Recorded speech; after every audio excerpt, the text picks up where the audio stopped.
Hey, Bethlehem Lutheran Church Twin Cities.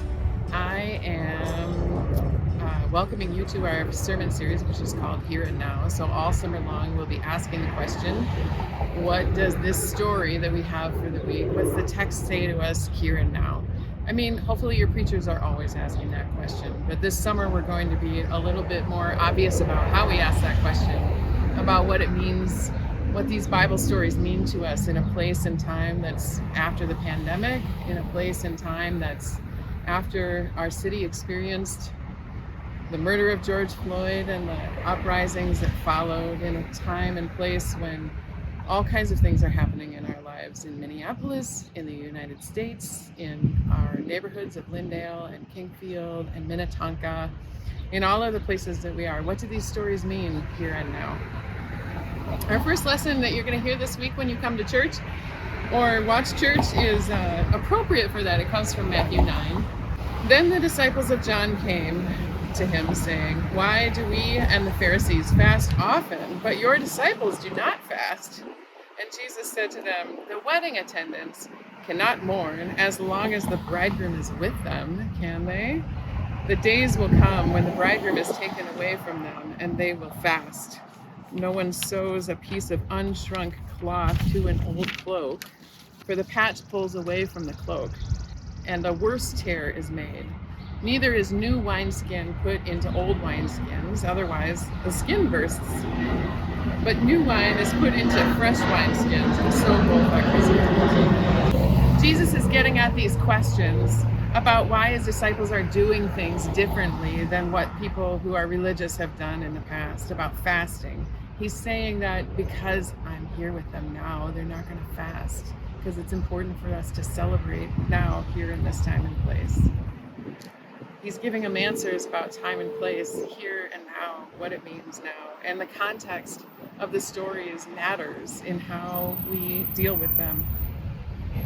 Then he gives this metaphor about the new wineskin being put into old wineskins.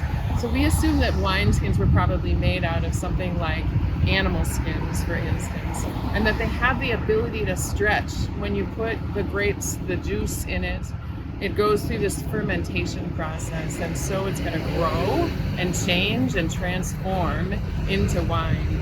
And when it does that, the skin around it needs to grow along with it to make room for that growth and change. And so, if you put it into the old wineskins that have already done that process with another set of grapes and skins, it's not going to stretch, it's just going to burst because it's already stretched to its capacity. And so it needs the new wineskins in order to allow for that growth and change.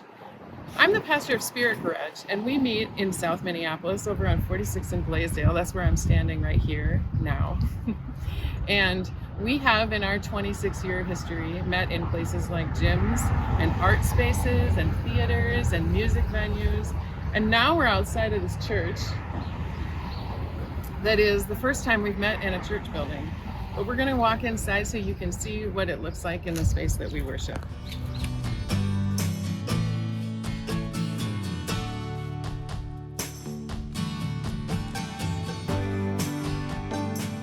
When you come into the sanctuary at Spirit Garage, you'll see that instead of a lot of pews, there are couches and tables that have been moved in here. The space where there's normally an altar table high up and away from the people is the space we use for music. And I speak from right down in front where the people are. And that's also where we put our altar or table. So we've done some things to try to mess with the normal containers of church in order to figure out if there's some kind of transformation that can happen, if there's some change that can come if we put it into some new wineskins.